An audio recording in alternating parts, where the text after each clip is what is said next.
జయశంకర్ భూపాల్పల్లి రేకొండ మండలం తిరుమలగిరి గ్రామానికి చెందిన మాలవాల సదయ్య ఇంట్లో అర్ధరాత్రి 12 గంటలకు విద్యుత్ సర్క్యూట్ కావడంతో మంటలు చెలరేగాయి.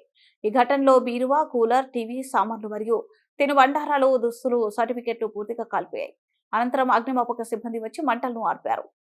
ఊరిలోకి ఏదైనా వెహికల్ వస్తే 1 గంట సేపటికి వరకు బయటికి వెళ్లే పరిస్థితి లేదని భూపాల్పల్లి శాసనసభ్యులు గంట సత్యనారాయణరావు కరెంటు సమస్యను సంబంధిత అధికారులతో మాట్లాడి ఈ ఊరి సమస్యను తీర్చాలని స్థానిక ప్రజలు కోరుతున్నారు.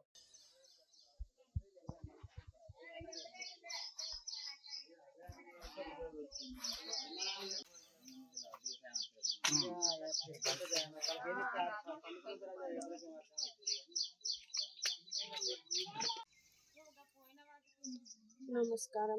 మా ఇల్లు రాత్రి కాలింది. మాకు చిన్న వయసులో పెళ్ళయింది. అయినా కూడా మేము వేరుపడి మాకిద్దరు చిన్న పిల్లలు ఉన్నారు. మా రెక్కల కష్టార్జితంతో టీవీ, ఫ్రిడ్జ్, కూలరు, బీరువా, కుట్టు మిషన్, నేను కూలి పనికి పోతాం.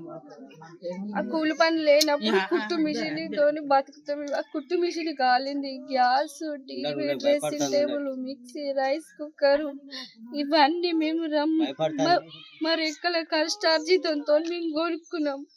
కరెంటు వల్ల ఇవన్నీ కాలిపోయినాయి. నా పిల్లలకి ఇప్పుడు వేసేటందుకు బట్టలు కూడా లేవు.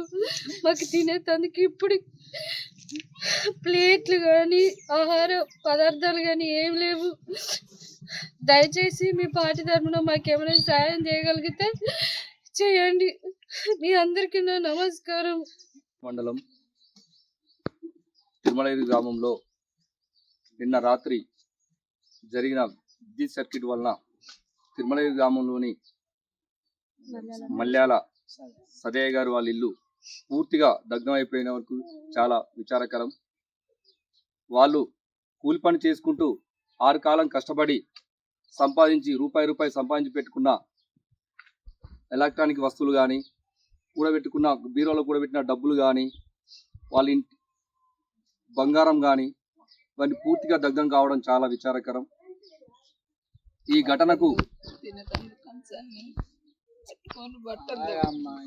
విద్యుత్ అధికారులు కూడా విలేజ్లో ఉన్న ప్రతి గల్లీలో కానీ కరెంట్ స్తంభాలు కానీ పూర్తి స్థాయిగా లేకపోవడం వల్ల ఇది నైట్ జరిగిన అకాల వర్షాలకు కూడా షార్ట్ సర్క్యూట్ అయి పూర్తిగా ఇల్లు దగ్ధం కావడం జరిగింది. దీనిపై వెంటనే స్థానిక ఎమ్మెల్యే గారు కానీ దీనిపైన విద్యుత్ అధికారులు కానీ స్పందించి వీళ్ళకి పూర్తి స్థాయిలో న్యాయం చేకూర్చాలని గ్రామం తరపున అందరం గ్రామ ప్రజలందరూ కోరుకుంటున్నారు. కనీసం వాళ్ళకి ఇంట్లో తినడానికి కూడా బియ్యం లేని పరిస్థితి ప్రజెంట్. కట్టుబట్టలతోనే బయట నిలబడడం జరిగింది.